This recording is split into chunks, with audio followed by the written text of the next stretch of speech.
Hey YouTubers, another video here of a kayak crate I made. This is made out of a Craftsman VersaStack tote. If you look on the sides here, you can see the little clamping mechanisms that attach them all. Now what I tried to do here is replicate Hobie's H-Crate, but obviously I got Yak Attack. I don't have a Hobie. I've got a different kayak, so I got Yak Attack and Scotty mounts on my kayak, and I'm like, well, you know what, I can make that. So the aluminum you see here on top is called 80/20 extruded aluminum. All right, it's not expensive at all. Now on the ends here, I actually machined those. Those are machined out of Delron, which is it's solid plastic. It's a lot like Starboard or Seaboard.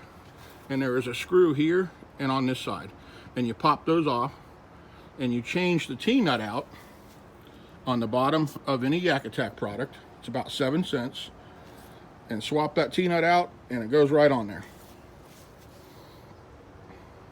And you can mount whatever you want on there. And just like Hobie's H-Crate, I built 4 fishing rod tubes. And just like Hobie's, I believe like Hobie's, you can mount them on the inside. I got 2 mounted on inside, 2 on the outside, just so you can see they're interchangeable. And on the outside here, this little tool holder came inside it from Craftsman. You just slide it out, and I put it on the outside, and it works pretty good for holding your fishing tools. And the 80/20 is mounted. Everything is stainless steel fasteners and aluminum, so nothing will rust. A piece of angle iron there,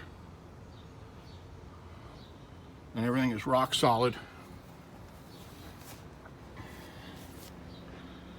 I didn't bother to flare these, just because I'd made like 8 of these at one time, and I flared 4 of them. I didn't flare these just to be different. On the back here is a big piece of Seaboard. Now I don't know if you can tell in the picture, but see that texture finish? That is Seaboard.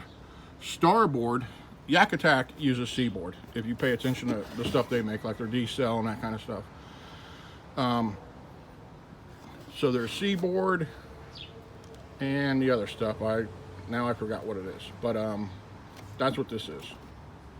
And I built some standoff spacers there to bypass the lip here. And the reason I built this was for I've got a battery pack I made, and I'll show another video of that. I mean, everybody's seen them on YouTube, but I made mine out of a like a fake Pelican case from Harbor Freight, waterproof, super cheap.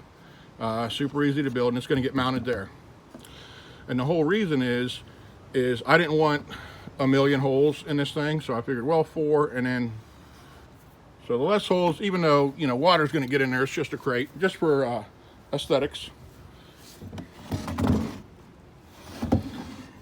Now, what a lot of people, I've yet to see people, that is a rib nut. All right, and that makes it super easy. You can buy a rib nut tool at Harbor Freight, or you can go buy a nice one. Smittybilt makes one. If you're a Jeep guy, you know who Smittybilt is. What you do is you drill a hole.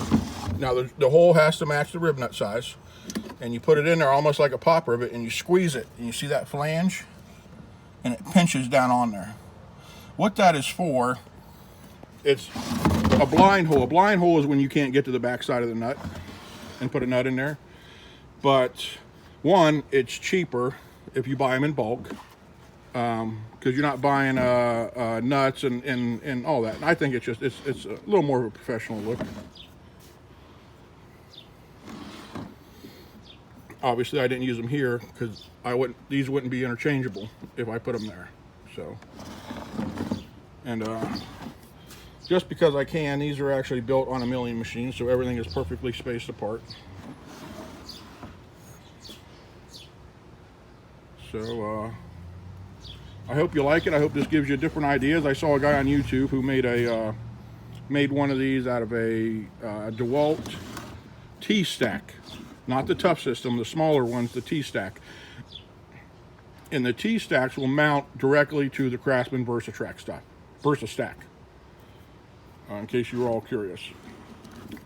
And so stay tuned for my next video, and I'm going to make one of the Craftsman middle-sized boxes out of a live well, just like Hobie's. with a pump on the inside, and the water will come up right through the sculper plug on the kayak, and it's on I'm doing it on an Ascend D10T, and then the overflow goes right back through the other sculper plug. It's built just like Hobie's. So thanks for watching, and you know, like or subscribe. I appreciate it. Thanks.